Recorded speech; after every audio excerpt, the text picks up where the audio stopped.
salutations. My name's Quinton. Hello, I'm MJ. And welcome back to Awkward Ding Dongs, where our movie reviews. Today we're going to do, it will be Babylon. Was it award winning? Yeah, it won an Oscar. It was one of the top movies that won an Oscar. I should have did more research. I did not know that. That is a thing. So this was directed by Damien Chazelle. He did La La Land. And it's starring Brad Pitt and Margot Robbie and Tobey Maguire. Was he a star, more of like a supporting actor star? I mean, he's a big name. That's yes. That's another main reason they compared to everyone. Like, there's actually a lot of big names. I realized that were in this cast, and they all had very small roles though. And that's how you do it though. Like we were talking about Bullet Train and Expendables and all those kind of things. We have like all these big A-list celebrities that they're just too much and they're bad. Yeah. This actually was done well to where you have these big name actors and actresses who actually do a really good job in their role and they don't overpower each other. Like even Brad Pitt, like he's the main star, but he's not the main star. Like it's because Margot Robbie, who plays one of your favorite characters, Harley Quinn, she is amazing and she does the psychopath drunk party girl very well. She's so great. I mean, but I'm not gonna lie. So watching her performance, God damn it, Lego. Sorry guys, I have a cat. But watching her performance, I literally, at some part, I started seeing Harley Quinn. So I was like, okay. I'm so distracted by your lack of a mustache by now. I shaved, guys. Don't I look like a little kid? But anyway. So distracted right now. Anyway. I can't even look at you right now. Wow, whatever. But yeah, watching her perform, I got vibes of Harley Quinn, which makes sense because she had to play a little bit crazy. But then in the long run, I kept thinking of the Wolf on Wall Street.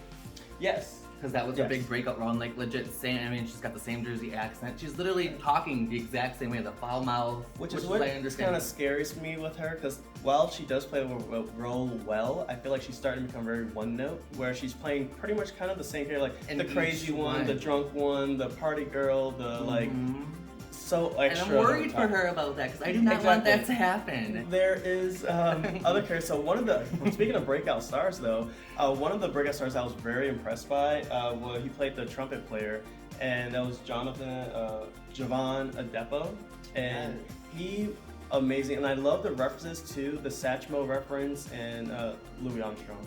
And I love that. I have no idea what he was talking about. I figured. But he does a great job portraying a Louis Armstrong-esque character, which is really awesome. Like he did a great job, and even the whole blackface thing that he had to do, which is was true to life to Louis Armstrong. Oh my god! So I watched the movie twice now, and the second time watching it again for the second time, seeing that part again, like legit, I was just so disgusted. Like, and I understand that was the times they literally made you do that, but like I was still just blown away. Like I can't believe, like literally that was a thing. And like that was a nod to Damien, the director, who did a great job with being subtle about it and not throwing it in your face. Like he took time, and again, kudos to Javon as well, who did a great job with the looks and the mannerisms, which when he had to do his blackface part, where he just looks at the can. He doesn't just go, "Oh yes sir," right away. Like he takes the time, he looks at it without saying a single word. He just looks at it, looks at Miguel, he becomes a director. And Manny. Yes, and another amazing actor, by the way. Who was played by Diego Calvea, I believe how you say it. We're gonna go with that. But yeah, we'll get back to him. Yeah, we'll get to him in a sec. But he does a great job when he just looks at the can, looks up at him without saying a single word. And even Diego, Maddie, his character, he's like, I know this was what kid wants for the lights. Like he's trying to justify it in a way, but at the same time, like he knows it's wrong too. Being a Mexican immigrant worker and everything, coming up to where he came up to. I see, but like just by the look on his face, he's like literally coming up with all this. He's like, oh, it's for the lighting. Oh, they're this, and they're like trying to save time, build it up and everything. And the best part, like reading a shadow or something like that. And I was like, what shadow? Exactly. Like what? And I know what you're saying though, because I feel like that's one of the reasons, because like instead of him saying thank you, like Manny normally does, he literally said gracias. Like and those subtle moments that I felt like led to the character development and the build for. It added so many different layers to his character, being the immigrant servant worker who's trying to get a fucking elephant to a party. Oh my god, that's how the movie starts. Like, and the whole fact that they thought a truck In the 1920s, they thought one single truck that was gonna again, carry an elephant up a hill on top of it. 1920s. What other options did they have? I mean, I'm gonna say, I wanna say, if I was born then and I saw this huge ass elephant and the truck I was dealing with at that time, I'd be like, bro, we need at least 3. And what happened? They had 2. They at least needed 1 more. And which is at a least little bit not more. believable. And that was parts of the movie that kind of did annoy me a little bit. Yes, I guess a satire comedy kind of thing. Spoilers, obviously, but like when, for instance, it breaks or whatever, and they run behind it, I'm like, that's not real. Yeah. And the beginning of the movie, like the first 5 minutes, you got nudity, you got elephants shitting on people, you got piss play of the golden showers. That you got party, all that kind of stuff. I want, like, as soon as you enter that party and I hear that music, I kid you not, like that beat. Oh yeah. The song, by the way, is called Coke Room. I looked it up. I would hate, cause like obviously the way life was in the 1920s, I hate that time. But at the same time, because of certain movies that they portrayed it, that being the timeline, time, the 1920s would have been the shit. She fucking steals a car. She does whatever. Oh my god, Nellie, who Margaret plays. Her name's not Nellie. She literally is the definition of it works if you fucking work it. But speaking of like the best thing I saw in reference to this movie was called Expectations versus Reality. And this movie does it very well because you look at Manny, you look at he was my favorite Nellie. Yeah. Oh yeah, he was really good. Like he has the best character development the whole story. Exactly, that's why. But Nellie and Manny, 2 like come from nothing kind of people that want to make it big in the business. And, you know, one is the servant, slave, butler, whatever you want to call them, to all the big rich white people. And then Nellie, who's like she's just trying. Literally, she's just. I want to say she's from a country, or not country. She's from a trailer court in Jersey, where she was voted the ugliest girl in high school. Which just I laugh every time she says that. And then she's all like, "Fuck you, mom," and "Fuck you, grandma," and I'm just like, she's like, "I'm gonna make it. I'm gonna do something." Which, you know, and so there are moments and times where Manny does things, I would say, the right way, and I'm more of a Manny, you're more of a Nelly for sure. I mean, that's not wrong. I was thinking that because she's not wrong, and I ain't gonna lie, every A-lister celebrity that I have seen in interviews, they've actually said it. A star, you're a star. Like, you know when you're a star, and if you don't know you're a star, you're not a star. Like, legit. And Nelly literally says it. She's like, "I am a star," and he's like, "Oh, you know you're not." And she's like, "No, you either are or you're not." And guess what? I know I am. And then look what happened. This bitch, boom, blew the fuck up. And then and with that same mentality, you have to like what Manny does, where he takes it to a degree where it's not like, "Oh, I'm a director, like I'm this big." Oh my God. He has like these little subtle moments where he's like, "Well, you know, this might be a good idea, that might be a good idea," and kind of like it slowly progresses and builds. And I'm like, okay, I love that, absolutely love that 100%. I want to become a fucking actor from dancing. Are you kidding me? The only reason she got the part was because she was dancing, and the shot needed to be a dancer. She got the part because she was alive and the most sober at the party. That is true. That makes I was sad. So Phoebe Torkin, she is in this movie too, Small Appearance. She's in it and she dies, and I was actually very sad. I was like, no, I like you. And like literally that's the only reason. Because like, oh, well, this bitch got coked up and died because she was basically a prostitute. And she was underage on top of it. Yeah. And then the fat man kills her. And I'm actually annoyed. They don't ever tell us whose house that is, do they? Who was the person? I missed that part completely because I'm like, wait, whose house is this? Who's having this party with all these underage Which girls reminds upstairs? me of Great Gatsby with Leonardo DiCaprio. Like, if you read the book or saw the movie, it was very Great Gatsby. I haven't seen that. And that's what that reminded me of. I was like, that's actually kind of cool. I love that. And speaking of other characters that are very subtle but impactful, Eleanor, the Eleanor character played by, give me looks. Oh my goodness, why can't I think of her name? Jean Smart, she plays Eleanor. She is the movie critic that is there. She is absolutely delightful. I love her. I ain't gonna lie, the way they had her makeup and everything, and the way she looked, I didn't know that was her. Like until I googled the cast, and I was like, I looked at her and I was like, oh my god, I actually know who this is. She's in a shit ton of movies I've seen. Yeah. Like, but no, she was great. I love it on the battlefield. Not the battlefield, like the whole movie scenes where they're all fighting in war, and she's just like, the binoculars, like, and she's like, oh, and you're hearing it from me, and then she's like, what the fuck am I talking about? This is bullshit. This sucks. And then when I think they're on lunch, and she's laying there on a blanket, and she's like, so are you married or something? Yeah. And he's like, yeah, she's at home or some bullshit like that. And that's what makes her character so great. That like the way she does her critiques, and like it's just very subtle. It's not like she's out there in anything. She's not like the Meryl Streep from like Devil Wears Prada, but she's at that level where everyone takes her for her word and what she says is gold. Like, I wish we could talk to actors that were alive still that like doing the silent films, because I seriously would love to know what their actual thoughts were. Like, how did it feel like literally just doing things and then actually really having to act, to be honest. Yeah.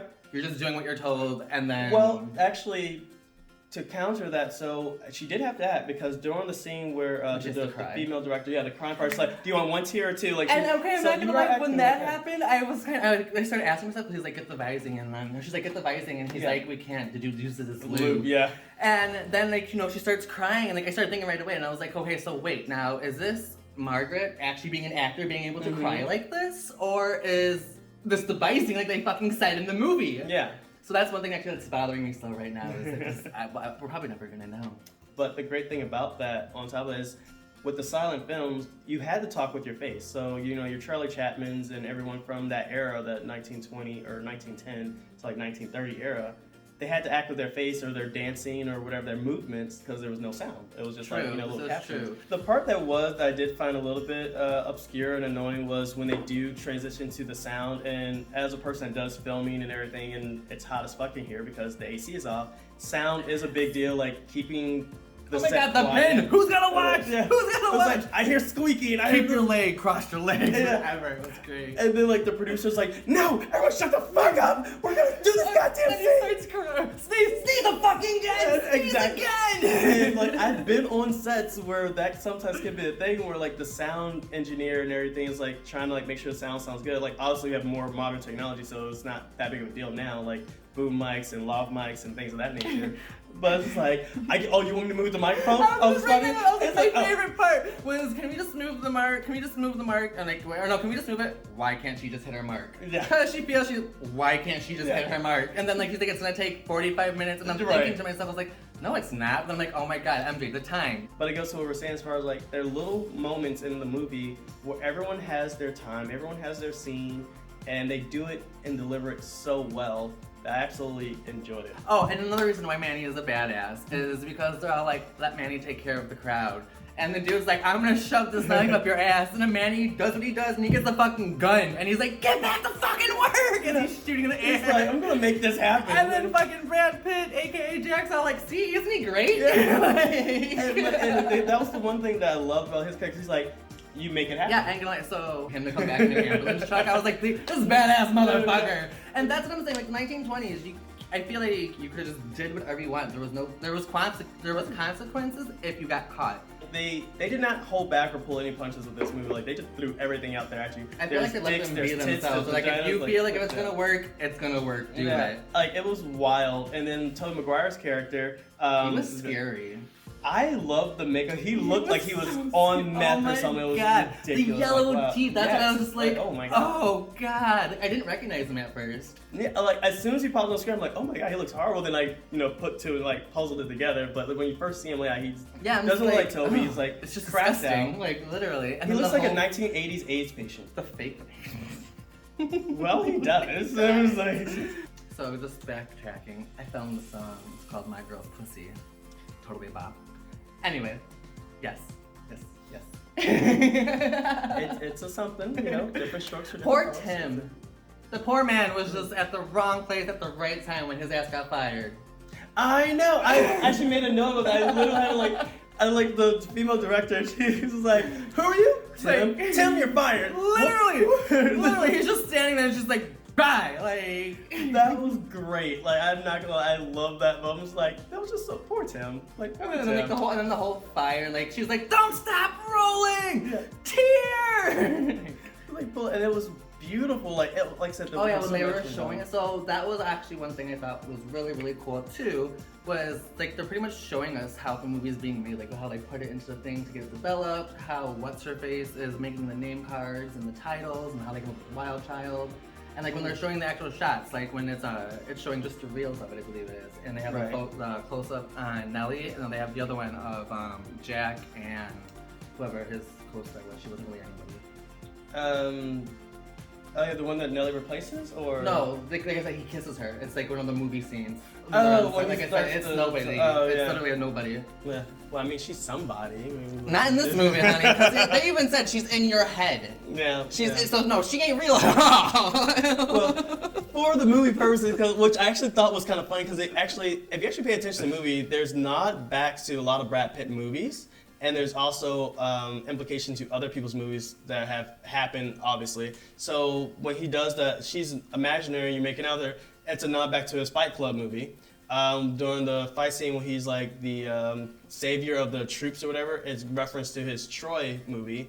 And then like at the end of Babylon, there are movie references that they're using, like, and they show the posters. They show like movies from modern day, like they show Avatar, and they show where movies have come from. Like that's what I loved about the movie too, was it shows like from the beginning where there was no sound and you just had black and white movies were made, to be honest. That exactly. was one thing. And like, that's my second time watching it, I actually realized that. I was like, oh, this is actually pretty cool because it's showing. Yeah.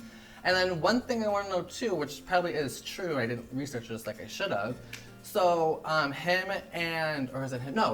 what's her face? The interviewer person, the one that was writing about the movie, the one that wrote the bad review. Oh, Eleanor. Eleanor. Yeah.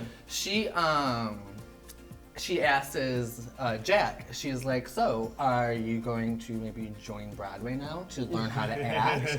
Or are you just going to let Broadway come and take your world away from you? Yeah. And he, his answer is a horrible one, and then, we obviously know how it ends for him. But clearly, a lot of these people that were in silent films could not act, and you could see it. Yes, clear as day, they could not act. So with that, who did you have a favorite character in this movie? I did actually, and believe it or not, it wasn't Nellie. That actually was surprising. I do love her. I love the actor, and she was great. And you're also a Harley Quinn fan. I am. I'd show you my cup, but it's dark now. Anyway. Yes, so my favorite was Manny. Like I said, I loved how he literally started as nothing and just worked his way up. But he didn't even really work his way up. He was honestly just there at the right time each time. Well, he did, how he got in, first off, he tells the dude, let me try and be on set, let me do whatever. The dude's like, we'll let you know. Right. Then he has to take Jack home, and then it's right there because he took Jack home and he didn't leave right away. He waited, and Jack was like, hey, I like you, stick around. Yeah. And then again, so he went with Jack to do things, and like I said, he was just at the right place at the right time. And then, for instance, he asks, he's still just an assistant in a way for one of the parts, and he asks, I forgot his name, it's the dude that plays the trumpet. Sidney Palmer, played by Javon. Yes. He asks Sidney, what do you think what's missing? It's during the Rain in the Man, or whatever it is. Rain in the Man, yes. Okay. But it's during that, and he was like, you're looking at the wrong thing. And then it's because Manny tells the director, whoever it is that's when Manny gets the deal, gets this money, and then boom. Well, that's what starts the process, but he did work, right place, right time, but he did work he worked his ass off. He got an elephant up a mountain to a party. Yes, and then he had to, took care of the dead body, because he got the camera as well, out of, He's so dirty. He went through to get the, and the whole fact that Nelly literally pure pressured him into doing cocaine. You're gonna make me. You can't let me do it alone. Yeah. He did a couple, and I like that too because he didn't go crazy and get wild blackout with it. He did do. I think it's because it was his first time. He was oh no, I've done it before. But legit, as soon as he does it, you can just see the signs. No, you have not, because look what you're doing. Yeah. Legit, compared to her, who's done it a million times. Yeah, who does it throughout the whole movie. Even when she's trying to become refined, which. Kudos to Manny for sticking with her the whole time. He loves her. He's in love with her. And so I'm not gonna lie. Even he tells her that, and I was like, well, that's done. That's never gonna come back up. And then the whole ending thing happens, and I was so mad that she left. So I would think for me, my favorite character actually in the movie is Eleanor, and I love she's subtle with everything that she does, but she tells it like it is. She's like, I'm not sugarcoating shit for you. Here you are. This is what I had to say, and she stood by everything she said. That's how most journalists are, though. That's how they should be. That's not how they're you can pay a journalist off to write great things about you. That's true. She was not for. She didn't care if he was Conrad, whoever. She's if it was bad, it was bad. If it was good, it was good. My second favorite would be Sidney Palmer, the trumpet player that was played by Javon. And what I liked about him was the interaction with him and the saxophone player at the earlier parts of the movie. Oh my god, he's I can't get stepped on. He's shut the fuck up and don't miss your beat. You're flat. You're flatter than your hairline. He was going hard with the shake. He gave it to him for no reason at all. He was over it though too. He was bro, I almost got a chair thrown at me. And you're worried about an elephant stepping on you? Right. He's keep playing no matter what. And then and also his facial reactions goes to me, acting is when you can talk without talking. When you could deliver a line or a scene and not say a single word, but everyone watching, everyone in the room. Talk like his face. Exactly. He does it all the time. And I relate a little bit. But like those are moments I enjoy. Like even though like Meryl Streep with Devil Wears Prada, where like when she's like doing the little fashion, she was like, if she purses her, what happened if she purses her lips? That means you dead, fool. You dead. The whole thing is scrapped. The whole line is start all, and just with the face and like, but it is one of those things where when you can tell a story and invoke emotion without uttering a single word, like you can tell that he was disgusted, ashamed, and didn't want to do it, and then he did it when he does the blackface. And I'm like, and you can see the hesitation and the resentment on his face when he does it. Yeah. And it's not until after his scene is over and he's leaving the studio, he's like, I won't be back, so you can keep your parking pass. That's when you know, like, he left. Like, they got him a house, they give him all this stuff, and he's just like, yeah, I'm not going back. Like, right. fuck this. Fuck I'm just all like, of you know that. what? I'm here for that. I agree. And so it was great. I agree. And so, with that being said, like, where would you put this on the ding or the dong scale?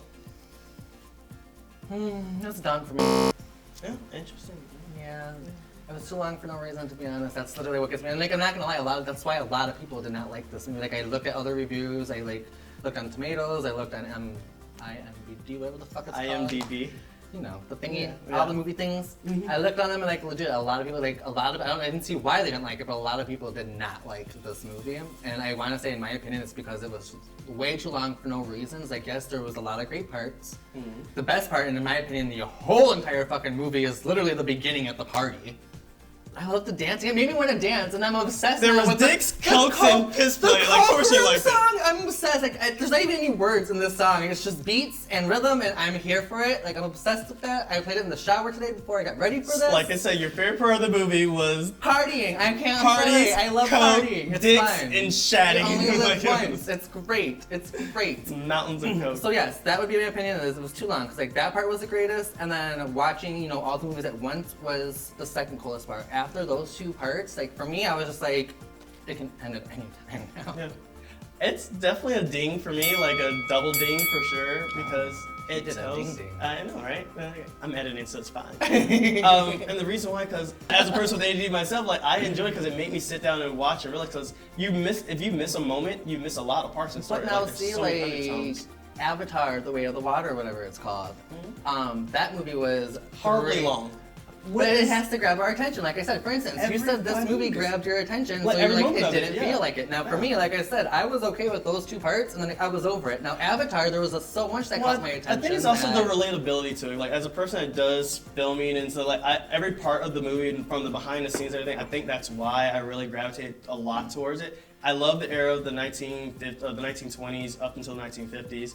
I love the movie making aspect, obviously, and I love the time that every character took to develop. Like parts and stories of it that I'm just like I said, every few seconds of there was something. Even the slow parts where there's dialogue, they just meant something. Like when she's at the part where she's being refined, and Manning is like keeping an eye on her. Even then, she's like, you can see it, she's building. She's like, this is not me, this is not me, I don't like this. And I felt that I've been in that situation. Yeah, I put you in that situation. I'm like, please behave yourself. I hate it because it's like, these people aren't even like me. And then you explode and everything. I'm just like, and those more like, some people consider it fluff and fill, but I'm just like, no, it actually, if you like watch it and take it for what it's worth, because even Margot Robbie, there are parts and references in her past movies, because there's Harley Quinn references in the movie too. Yeah. And that's why I like those little Easter eggs. I think that's why I like so much. There were so many Easter eggs. There was so much storytelling. That could have been There's too, so like I much said, the element. why I thought of so much of her other characters. Well, the And it was two done movies that I intentionally. saw with her in, yeah. And Damien does a good job doing those things intentionally to make you realize, like, if you actually pay attention and look at it, it's not too long for you. That, like, if you actually pay attention to those little gems and things in there, you're like, oh, I get it, and so that's why I enjoyed it personally. Thank you for watching. We'll see you next time on Awkward Ding Dongs. Adios.